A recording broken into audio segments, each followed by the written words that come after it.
أعوذ بالله من الشيطان الرجيم. بسم الله الرحمن الرحيم. السلام عليكم ورحمة الله وبركاته. أعز المشاهدين، إن كنا في المساء مساء الخير، وإن كنا في الصباح أحلى صباح على أحلى متابعين وأحلى مشاهدين. أهلا بكم. النهاردة احنا في جولة في سوق الجمعة، والسوق ده كل جمعة بس في منطقة السيدة عائشة، وتقريبا الشارع ده اسمه الإمام الشافعي وآخره مسجد الإمام الشافعي، هو تقريبا كده والله أعلم وأعلم.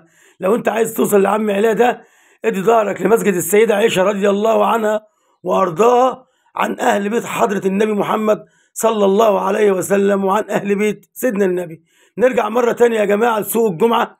المكان ده يا جماعة تدوا ظهركم لمقام السيدة عائشة، وتخش في الشارع ده اهو 4-5 دقايق على اليمين هتلقى عم علاء. يوم الجمعة بيبدأ من الساعة 6 صباحا إلى الساعة 6 مساء. بيكون من وقت للتاني عنده تحف نحاس والصور رسومات، بس الحاجات ساعات بتتباع وأنا جيت في الآخر. سامحوني يا جماعة عشان بيبقى الظهر زحمة والصبح بيبقى زحمة.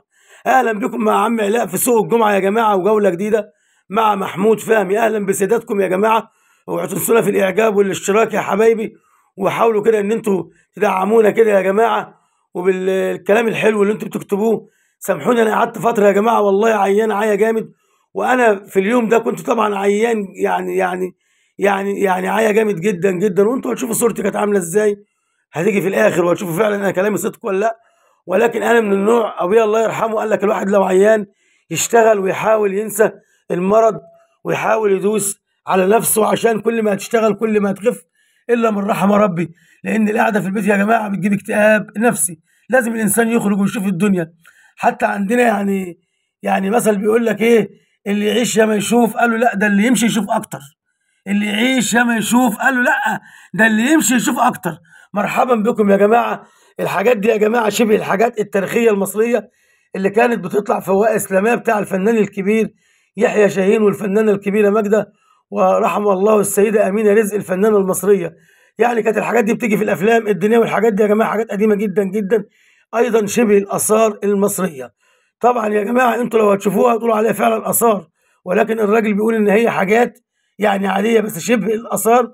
والراجل ده معروف يا جماعة، اسمه عم علاء. ادي ظهرك لمسجد السيدة عائشة رضي الله عنها وعن أهل بيت حضرة النبي، وخش في الشارع ده عدة دقايق على اليمين هتلاقيه. لو أنا عايز أركب عربية في الشارع ده بتاع السيدة عائشة يوم الجمعة، يقول لك سوق سوق سوق، حد رايح السوق انزل بعد دقيقة أو 2 أو 3. لو سيادتك مش قادر تمشي في التلت الأولاني هتلقى الراجل ده.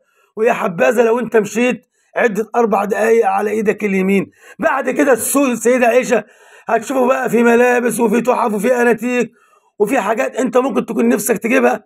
بس طبعا يا جماعة كل واحد يعني ايه يخلي باله من الحاجات اللي بيشتريها طبعا، وهو عارف ان نازل بيشتري ايه. اللهم صل وسلم على حضرة النبي محمد. يعني احنا بنقول ان سوق الجمعة مليان كل حاجة.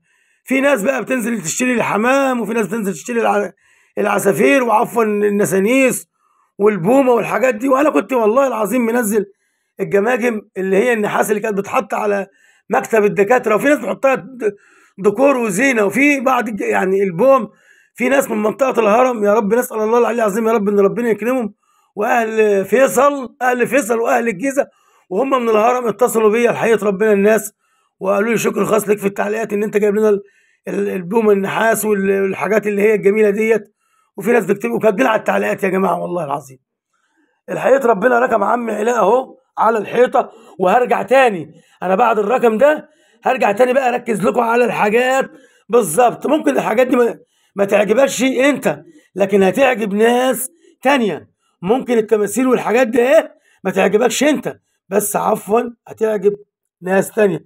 واحد يقول لك طب انت كتمت الصوت الخارجي ليه وانت بتصور؟ واحد يقول لك انتوا بتصوروا الاثار. اتنين يهزروا مع بعض يشتموا بعض، بتطلع يعني بالهزار اصوات يعني لفظ خارج. فانا يعني انتوا لكم كل الاحترام عندي، والفيديوهات بتاعتي بتخش ده سوق السيدة عائشة، بس يعني ايه بجيب لكم لقطة صغيرة عشان الناس بتزعل لما احنا بنصور بعض الاشخاص او بعض السوق. فانا بحاول ان انا اجيب لقطة صغيرة.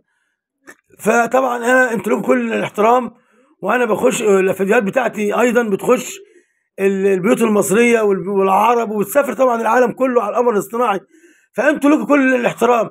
فعشان كده انا بكتم الصوت الخارجي، عشان مش معقوله كل شويه. عفوا يا جماعه خليكم معايا.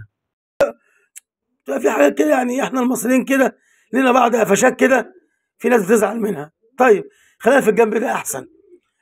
ده الشارع يا جماعه بتاع اللي هو في سوق الجمعه، شارع الامام الشافعي.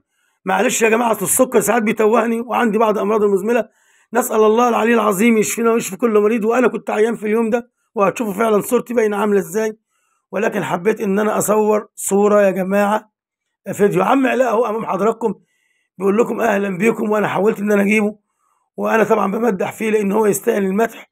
بقول ان هو راجل كويس وعلى مصداقيه، ما بيغشش حد، بيقول لك ان هي شبه الاثار.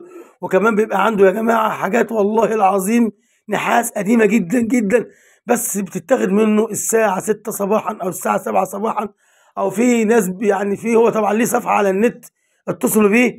وانا عشان تاكدوا على الكلام ده تخشوا عنده، في حاجات ما بيجيبهاش في السوق، في حاجات ما بيجيبهاش في السوق. هترنوا عليه ويقول لكم بقى على الاماكن التانية، او كان عنده محل او ما عندوش. ما سالتش في الموضوع ده لاني انا يعني علاقتي بيه قليله جدا، عشان الراجل ده يعني راجل كويس جدا جدا. علاقتي بيه قليله عشان انا يعني ايه، يعني الحقيقه ربنا انا فرحان ان انا اتعرفت بيه ويزيدني الشرف. بس ان شاء الله يعني ان انا قريب يعني برضه هجيب لكم الفيديوهات بتاعته، لان الراجل ده مشهور جامد يعني، والتلفزيون المصري صور معاه، والتلفزيونات المصريه كتير قوي قوي قوي يعني، وده كلام مؤكد، وعملوا معاه لقاءات كتير. انا يعني علاقتي بيه قليله، بس انا فرحان ان انا اتعرفت بيه. كنت بشتري منه بمشي على طول، فلما لقيت ان عنده سمحان هنا بيحط الليمون على الجعران، ربما سائل يسال، بيقول لك الليمون ده بيحرك الحاجات دي، المفروض ان احنا ننزلهم في الاول ونسيبهم بيبداوا يتحركوا، بس الكاميرا مش عارفه تعرف تجيب لك الحركه بتاعتهم لان حركتهم بطيئه جدا جدا. هنحاول بعد كده نصوره لكم. بيقول لك لما تعصر نص ليمونه على الحاجات دي او ليمونه، بتبدا تتحرك بالبطيء كده، والله اعلم واعلى، بس الكاميرا مش عارفه تعرف تجيبها ولا لا، لانها بتبدا تتحرك بالبطيء، او جايز يكون ميه الليمون بايظه. عم علاء المعرفه بيه طبعا تشرف، وراجل يعني محترم جدا جدا، وانا فرحان وليا الشرف ان انا اتعرفت عليه. كنت بعدي عليه والله يا جماعه من اكتر من 15 سنه، اشتري منه حاجه على طول، لانه بيبقى عنده زحمه. عم علاء بيبقى عنده زحمه، وانتوا هتروحوا وتشوفوا، وانتوا هتروحوا وتشوفوا. طبعا الحاجات دي يا جماعه في ناس بتاخد الفصاص، طبعا دي تماثيل صغيره. على فكره يا جماعه والله العظيم انا عشان اسجل الفيديو ممكن اقعد ساعه واثنين وثلاثه، عشان بتبقى في ناس بتضايقنا في التصوير تشتري، وبعيد الفيديو مره واثنين وثلاثه واربعه وخمسه عشان اوسع للناس اللي جايه تشتري. وطبعا يعني حاجات من كده كتير، وبعيد الفيديو بتاعي مره واثنين وثلاثه بالليل، يعني يسجل الساعه 6 صباحا، يسجل بالليل، عشان بتوع البربوكه اللي بيعدوا في الشارع عاملين ميكروفونات صوتها عالي جدا جدا جدا، وده بيضايقني جدا جدا يا جماعه. فيلا بقى نختم يا جماعه، واوعوا تنسونا في التعليقات يا حبايبي وحبايب صفحه محمود.